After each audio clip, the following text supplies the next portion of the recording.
கீரைகளை சாப்பிட்றதோட ரொம்ப முக்கியமான அம்சங்களில் ஒன்று, அது உடம்புல தேவையில்லாத அசுத்தங்கள் தங்காமல் பார்த்துக்கும். மனித உடலமைப்பால் குளோரோஃபில்லை சமைக்காமல் ஜீரணிக்க முடியாது. நீங்கள் அதை சமைக்கணும்.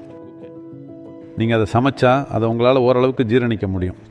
கீரையில் இருக்கிற சில அம்சங்களை மட்டும்தான் உங்களால் உள்ளெடுத்துக்க முடியும். மற்றதெல்லாம் வீணாத்தான் போகும். ஆனால் அது வேறு விதமாக பயன் தருது.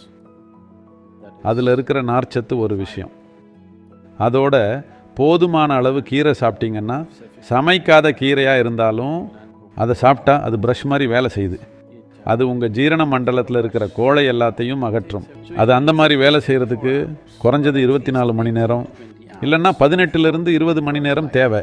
அதனால நீங்கள் கீரை சாப்பிட்டா அதை நீங்கள் பகலில் சீக்கிரமே சாப்பிட்றணும். அப்போ தான் அடுத்த நாள் அது ஒரு நல்ல மலமிளக்கியாக செயல்பட்டு எல்லாத்தையும் சுத்தப்படுத்திடும். நீங்கள் அதை ராத்திரியில் சாப்பிட்டா அதனால் உங்களுக்கு பலன் கிடைக்காது.